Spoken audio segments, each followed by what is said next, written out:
En manchette ce soir, de longs mois d'attente pour des examens de la vue. Des délais qui peuvent s'allonger jusqu'à 8 mois dans la région. Les besoins sont grands à la veille du 27e Téléthon de la ressource pour les personnes handicapées. Je pense qu'on dirige vers vraiment un succès. Et coup d'envoi pour la cérémonie d'ouverture de la finale des Jeux du Québec à Amos.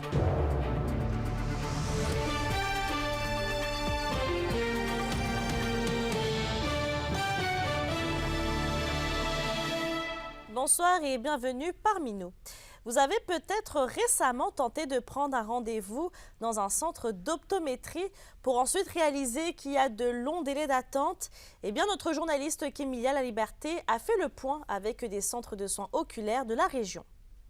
Depuis quelques années, les délais pour consulter un optométriste semblaient s'allonger à travers la province. On a voulu savoir, est-ce toujours le cas ici en Abitibi-Témiscamingue? Et après avoir consulté une dizaine de centres de soins oculaires, on réalise qu'il peut prendre jusqu'à 8 mois avant d'obtenir un examen de la vue. Et dans certains cas, les nouveaux patients ne sont plus acceptés. Dans toutes les régions, autant en Abitibi qu'ailleurs, c'est très variable parfois d'une clinique à l'autre. Par exemple, à Ville-Marie, ça va très, très bien parce qu'il y a des jeunes optométristes qui se sont installés à Ville-Marie dans les dernières années. Il y a d'autres endroits comme La Sarre qui sont un petit peu plus problématiques, Amos un petit peu plus problématique. Chez Opto-Réseau à Val-d'Or, bien que les délais d'attente soient d'environ 1 mois, c'est plutôt le manque d'opticiens et d'optométristes qui inquiète. Bien, moi, je pense qu'il y a vraiment une pénurie d'optométristes en général dans la région. On le voit parce que il y a même des optométristes de d'autres villes qui nous envoient les patients ici. Oui, il y a un manque d'optométristes, mais la main-d'œuvre de soutien aussi fait une grosse différence, là. Si l'optométriste doit sortir de sa salle pour faire une partie du travail de l'opticien qui est manquant, bien, elle ne peut pas faire autant d'examens complets là, dans sa journée, là. D'après la propriétaire du centre, l'unique solution pour assurer un bon roulement est d'embaucher à l'international. On a des opticiens déjà dans notre équipe de la France, puis je vais aussi continuer de recruter à ce niveau-là, mais au niveau des optométristes, on ne peut pas faire de recrutement à l'international parce que ce n'est pas les mêmes droits et législations là, à ce niveau-là. À la lunetterie Bellan de Rouyn-Noranda, c'est le même signal. L'attente se fait aussi ressentir. Il peut y avoir beaucoup de délais d'attente pour les examens de la vue. Je vous dirais que ce qui est le plus dommage, c'est pour les gens que leurs lunettes sont brisées ou qui ont des bons changements de prescription puis qui sont en attente. C'est ce qui est le plus dommage pour eux. Sinon, ça les oblige à aller à l'extérieur de la ville, même, je vous dirais, à l'extérieur de la région. Pour augmenter le bassin de professionnels en région, l'Association des optométristes du Québec et certains centres de soins oculaires sont passés en mode solution. Actuellement, avec le Collège Garneau, il y a des rencontres avec des opticiens ambassadeurs qui vont se faire dans des classes de secondaire 3 pour Val-d'Or et Barrault là, cette année. On ne peut pas obliger personne à aller travailler s'ils ne veulent pas aller travailler à un endroit. Par contre, ce qu'on a fait, qui était assez facile à mettre en place, c'était des bourses aux étudiants qui veulent aller faire des stages dans des cliniques en région. Kémilia Laliberté pour RNC Nouvelles. 500 000 $, c'est le montant que vise la ressource pour personnes handicapées dans le cadre de la 27e édition du Téléthon dans la région. Et Kimberly, l'argent amassé va servir à faire face à plusieurs défis. Tout à fait, Mélissa. Actuellement, la ressource n'est pas à l'abri de l'inflation. Les membres ont toujours plusieurs besoins à répondre pour le bon fonctionnement de leur quotidien. Et comme toujours, ce qui coûte le plus cher, c'est d'acheter de l'équipement adapté aux 2125 membres de la région. D'ailleurs, c'est là que la majorité des fonds vont être investis une fois de plus cette année. Donc oui, un demi-million de dollars, c'est un assez grand défi, mais Rémi Mailloux, directeur général de la ressource pour personnes handicapées de l'Abitibi-Témiscamingue et du nord du Québec, a confiance que les gens vont être généreux pour cette édition. De plus, des témoignages touchants sont aussi à l'horaire afin de sensibiliser le public à la cause. Je pense qu'on dirige vers vraiment un succès, mais il ne faut pas lâcher. Puis on va avoir des témoignages lors du Téléthon, 2 petits bonhommes qui ont eu la paralysie cérébrale, puis assez lourdement atteint, mais je regardais les petits bonhommes, puis ils travaillent fort pour avoir une vie adéquate, puis leurs parents, tu vois que les parents sont en arrière de les enfants. Et à quelques jours de l'événement Kimberly, l'équipe est actuellement dans les derniers préparatifs. Absolument, Mélissa. L'équipe travaille très fort présentement pour offrir une autre édition mémorable du Téléthon. J'ai parlé justement à Mélissa Viola, qui est l'une des fidèles membres de la ressource qui aide avec l'organisation du Téléthon depuis les tout débuts. Et l'an passé, elle a même offert une prestation de danse, comme vous pouvez voir à l'écran. Donc cette année, elle s'occupe plutôt d'une remise de prix. Elle considère que sans l'argent amassé du Téléthon, il serait presque impossible de fournir autant d'équipements adaptés. Et bref, Mélissa Viola est également atteinte d'une paralysie cérébrale depuis la naissance et elle nous raconte comment la ressource a contribué à rendre sa vie ainsi que celle des autres plus normale. Côté adaptation, autant à domicile que même au travail, là, ils m'ont aidé beaucoup. Ils m'ont aidé beaucoup là, par rapport à ça. Ça pouvait être une barre pour le bain ou au travail, c'est un casque d'écoute pour le téléphone. Là. Étant donné que j'ai une main qui est fonctionnelle et l'autre un peu moins. Là. Et je sais qu'il aide aussi beaucoup pour des transports à l'extérieur pour le côté médical. Là. Donc, je pense que c'est important, autant pour moi, mais que pour toutes les personnes vivant avec un handicap. Donc, le Téléthon de la ressource pour personnes handicapées, ça va avoir lieu ce dimanche de 16h à 22h au Théâtre du Cuivre. Il est aussi possible de faire un don en ligne au besoin. Oui, et puis si vous le pouvez, donnez généreusement. Merci, Kimberly. Au plaisir.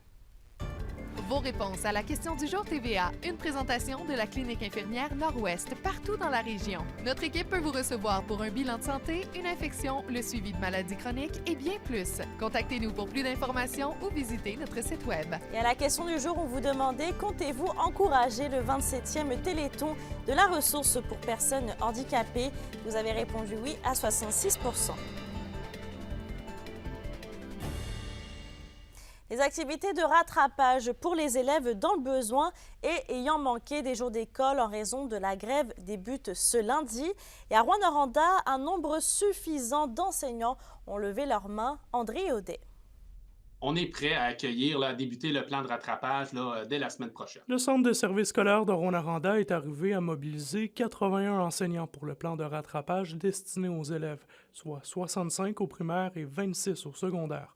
À cela s'ajoute 11 professionnels. Les gens ont collaboré. Les directions d'école ont sondé le personnel enseignant, leurs professionnels, qui de façon volontaire ont accepté de participer. Et non, la réponse, elle est très bonne. Il y a 2 écoles où on n'a pas de volontaires. Cependant, on va être capable d'assurer un service quand même avec des partenaires ou encore des collaborateurs. À l'instar d'autres écoles au Québec, est-ce que les élèves pourraient devoir suivre des séances de rattrapage le samedi? Tout dépend des disponibilités des enseignants, répond le C2S. Les directions ont sondé le personnel enseignant, donc les volontaires ont donné leur disponibilité. Donc, dans chacune des écoles, on est capable d'assurer des services variables en fonction des écoles, mais la plage totale sur laquelle ils pouvaient se prononcer, c'était soit le matin, soit le midi, le soir, la fin de semaine ou encore durant la période de relâche. Évidemment, il est un peu trop tôt pour confirmer la période de relâche parce qu'en étant volontaire, jusqu'à maintenant, on a un certain nombre d'enseignants, comme je vous disais, mais ça se peut que certains se rajoutent dans les prochains jours aussi. Les élèves choisis pour le rattrapage fait suite à un travail d'analyse de chacune des écoles du territoire. Au départ, c'est l'équipe école qui a ciblé les besoins des élèves avec la direction et l'équipe école. Et c'est cette même équipe école-là qui va assurer le tutorat ou l'accompagnement des élèves dans les prochaines semaines. Si on va au secondaire, on a des enseignants qui couvrent l'ensemble des matières. Donc, si le besoin de l'élève est dans une certaine matière, on va le jumeler avec l'enseignant en question. Et comme au primaire, l'enseignant couvre l'ensemble des matières, à ce moment-là, la question se pose un peu. Le Centre de service scolaire de Rouyn-Noranda invite tous les parents ayant des inquiétudes pour le cheminement de leur enfant à rejoindre l'équipe de l'école qu'il ou elle fréquente. André Audet, RNC Nouvelles, Rouyn-Noranda. En politique, le député de Berthier, Masquinongé, est porte-parole bloquiste en matière d'agriculture, d'agroalimentaire et de gestion de l'offre. Yves Perron est de passage dans la région aujourd'hui, mais aussi demain. Accompagné des députés Sébastien Lemire et Sylvie Bérubé, M. Perron ira rencontrer différents acteurs locaux du milieu agricole. Des discussions autour d'enjeux régionaux tels que la relève agricole et l'adaptation des programmes pour les territoires plus nordiques sont prévues. Parlons économie, le 34e gala élite de la Chambre de commerce d'Amos-Aricana se tiendra le 11 mai prochain au Théâtre des Esquerres d'Amos. Sous le thème « Cultiver le succès », Le gala va réunir plusieurs entreprises et commerces du secteur. David Ouellette de la Mielerie La Grande Ourse est d'ailleurs le président d'honneur de l'événement. Les entreprises membres de la Chambre de commerce peuvent dès maintenant déposer leur candidature dans l'une ou l'autre des 14 catégories. Bon, on va parler maintenant de sécurité. Les motoneigistes de la région seront sous surveillance demain et dimanche. Tous les services de police de la province, en collaboration avec les contrôleurs routiers du Québec et la Fédération des clubs de motoneigistes du Québec, seront dans les sentiers.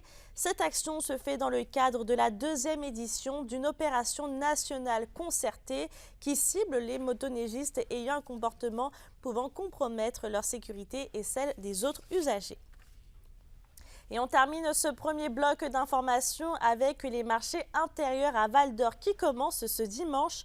Le marché public de la Vallée de l'Or a lancé 3 marchés intérieurs une fois par mois jusqu'au mois de mars. Les gens sont invités à découvrir des produits locaux les derniers dimanches du mois de janvier, février et mars de midi à 15h dans la salle Éclat Québec de la place Annie-Coegal.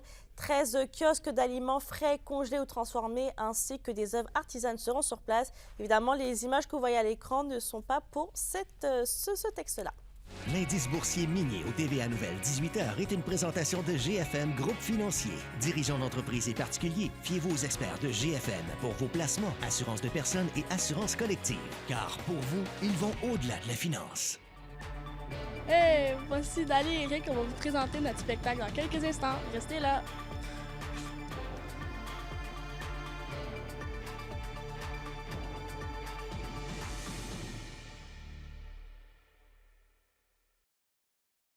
Les SADC de l'Abitibi-Témiscamingue et du nord du Québec vous présentent la bonne nouvelle économique TVA. Les SADC de l'Abitibi-Témiscamingue dressent un bilan positif du projet Goût TAT et sa 4e année en 2023. Les 43 producteurs transformateurs agroalimentaires ont vendu 6 274 produits régionaux pour des ventes de 65 200 $. Visitez le site web goûteat.com pour des recettes et un répertoire des entreprises agroalimentaires de chez nous.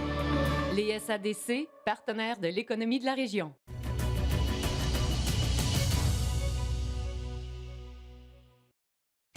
La chronique culturelle vous est présentée par Bruno et Jasmin Leclerc, denturologistes. Des cliniques à la fine pointe de la technologie pour vous servir à La Sarre et à Amos.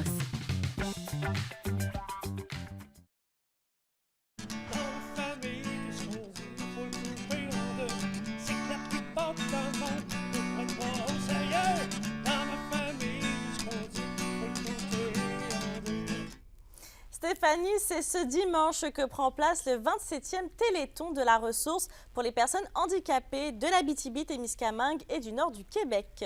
Oui, et ayant pour thème « Ensemble pour la cause », on s'attend, Mélissa, à voir tout un événement. Je vous rappelle que Guillaume Lemaitre-Vierge et Émilie Bégin seront de la soirée, sans oublier de nombreux artistes de la région, dont Éon Desjeunes, Jay Tremblay et plusieurs autres. On est allé sur place cet après-midi au Théâtre du Cuivre et je peux vous dire qu'il y avait pas mal d'action. On a eu la chance de rencontrer quelques-uns des artistes qui fouleront la scène.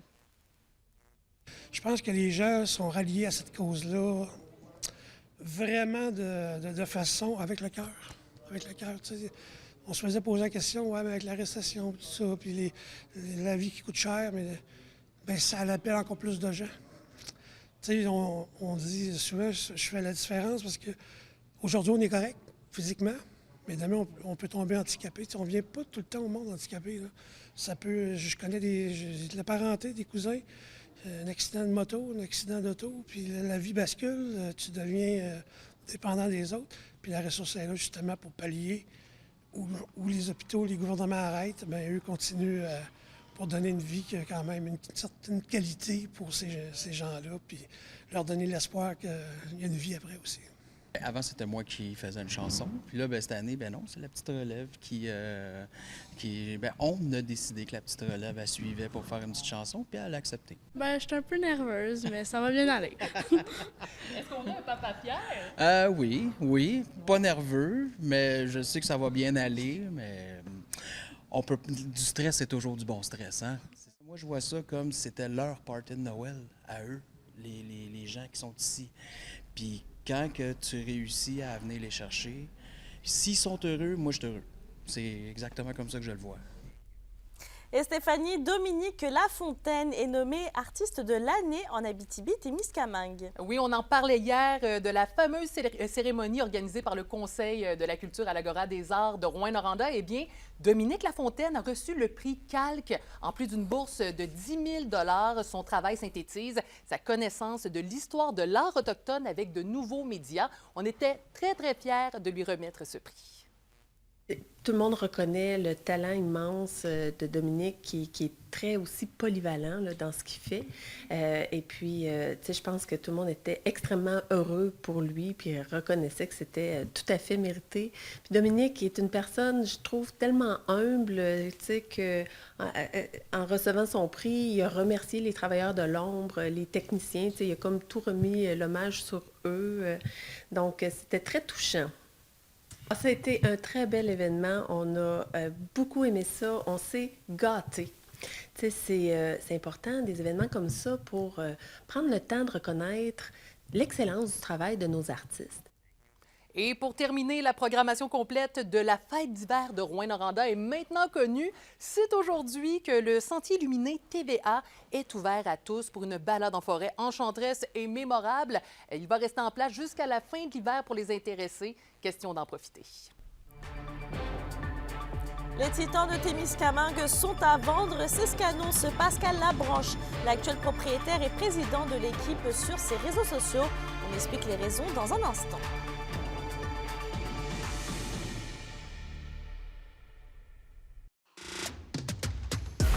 Les sports vous sont présentés par Thibaut GM, votre concessionnaire de confiance à Rouyn-Noranda, là où qualité et choix se rencontrent.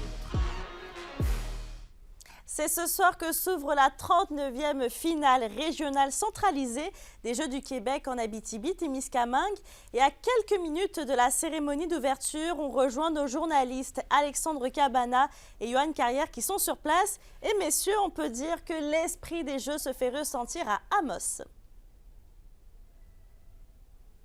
Absolument. Et depuis le début de la journée, là, en fait, là, on croise des bénévoles, des membres du comité organisateur qui ont très hâte là, que les athlètes arrivent, commencent à défiler là, ici à l'Agora. On se trouve donc à l'école secondaire d'Amos pour cette cérémonie d'ouverture qui, Alexandre, là, va avoir là, quand même une certaine saveur locale. Ben oui, absolument. C'est ce soir ici qu'on rentre dans le monde des Jeux du Québec là, et c'est les festivités. Il y aura deux bandes issues de l'école secondaire d'Amos qui vont pouvoir performer ici.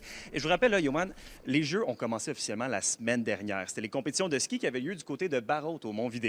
Donc, on a déjà pu avoir un petit avant-goût, un petit peu du spectacle qui nous attend en fin de semaine parce que c'est 1000 athlètes issus des 4 coins de la région qui s'en viennent en fin de semaine pour 14 disciplines sportives différentes quand même. Et d'ailleurs, Mélissa, on le rappelle, là, c'est la seule région là, au Québec, l'Abitibi-Témiscamingue, qui organise là, une finale centralisée de la sorte. J'ai avec moi, là, juste ici, là, en entrevue, Mme Isabelle Ducharme, qui est la directrice générale de Sport Québec. Madame Ducharme, merci de prendre le temps là, de parler avec nous aujourd'hui. Parlez-moi un petit peu là, d'un événement là, comme celui-ci. À quel point c'est important là, pour les athlètes de la région? En fait, pour moi, c'est un des plus beaux événements qu'on peut demander à une région d'organiser puis d'unir tout le monde en sport.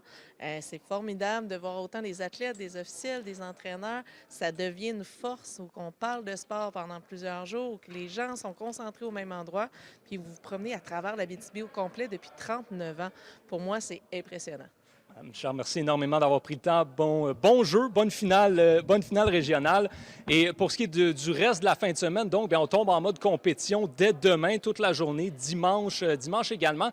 Des disciplines, là, Alexandre, qui vont avoir lieu là, sur une dizaine de sites. Oui, vraiment, mais c'est assez centralisé. Ici, on se trouve présentement à l'immense polyvalente d'Amos. Là. Toutes les épreuves de gymnase et de piscine vont avoir lieu ici. Il y aura évidemment le complexe sportif Desjardins là, qui va accueillir les épreuves de curling et de patinage artistique. Et en parlant du patinage artistique, bien, c'est eux qui vont lancer les festivités dès demain matin à 8 h. Et de notre côté, bien, on va être là toute la fin de semaine, donc on vous fait un compte-rendu là, au complet lundi prochain. Oui, merci à tous les deux. Bon jeu et surtout à vous et aux athlètes. Et dans le monde du hockey, les Titans de Témiscamingue sont à vendre. C'est ce qu'annonce Pascal Labranche, qui est l'actuel propriétaire et président de l'équipe sur ses réseaux sociaux. Le propriétaire de l'équipe qui évolue dans la JMHL se dit content du travail accompli, mais ne juge pas avoir le temps suffisant pour continuer de gérer l'équipe comme il se doit. Ce dernier affirme que l'équipe n'est toujours pas vendue ni transférée, mais que des discussions sérieuses sont déjà entamées avec des acheteurs transfert potentiel. Après le directeur général François Harrison et l'entraîneur-chef Sébastien Lacroix, voilà que Pascal Labranche est le 3e membre de l'organisation en moins de 3 semaines a annoncé son départ à la fin de la saison. C'est sûr qu'il y a un pincement au cœur, mais en même temps, je me dis, j'ai donné. Je voulais tout le temps qu'on s'améliore, qu'on soit une référence dans la Ligue, là. Puis je pense, en gros, on a quand même bien réussi. Moi, avoir décidé de rester, c'était pas... le monde qui me connaît, ça n'aurait pas été un défi qui m'aurait dérangé, là, de retrouver du nouveau personnel. Moi, j'ai assez donné, puis je veux passer le flambeau et de préférence du monde local. C'est le modèle d'affaires qu'on avait créé qui marchait moins, là. Depuis la pandémie, il y a moins d'assistance, plus d'équipes au Québec. Notre modèle d'affaires, on recrutait beaucoup au Québec. Là, c'est plus difficile, donc les joueurs ils ont plus d'options. Et c'est demain que débute l'expédition Première Nation. Le trajet de plusieurs centaines de kilomètres commence donc à Pessamit sur la côte nord. Des passages sont prévus donc en Jamésie et dans la région, dont le premier à Lebel sur Quévillon le 1er février. Les 2 et 3 février, les participants seront du côté de Picogan. Les populations de Rouyn-Noranda et Témiscamingue pourront assister à l'expédition entre le 4 et le 6 février. Pour une nouvelle importante à nous communiquer, contactez-nous. Nouvelle au pluriel à commercial rncmedia.ca, par téléphone 1-866 463 4636 et notre site web tvabtb.ca.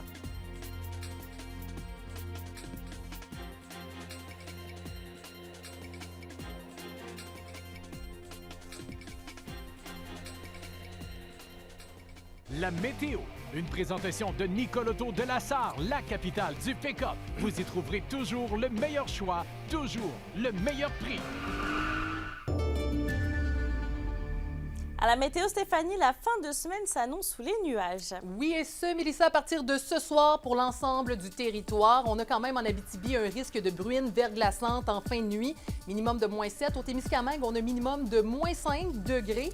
Demain, ça se passe toujours sous les nuages au sud et au nord, avec risque de bruine verglaçante le matin pour l'Abitibi, maximum de +1 degré. Et un aperçu pour dimanche, place aux ennuagements encore, avec un maximum de -1 en Abitibi et maximum de -2 au Témiscamingue. Le retour du soleil est prévu pour lundi. Passez une excellente fin de semaine. Oui, on espère. Merci. Vous aussi, Stéphanie. Merci. On n'oublie pas que les Foreurs rencontrent ce soir et dimanche l'Océanique de Rimouski. Pour les Huskies, ce sera samedi. En attendant, je vous souhaite de passer un beau week-end, puis on se retrouve lundi.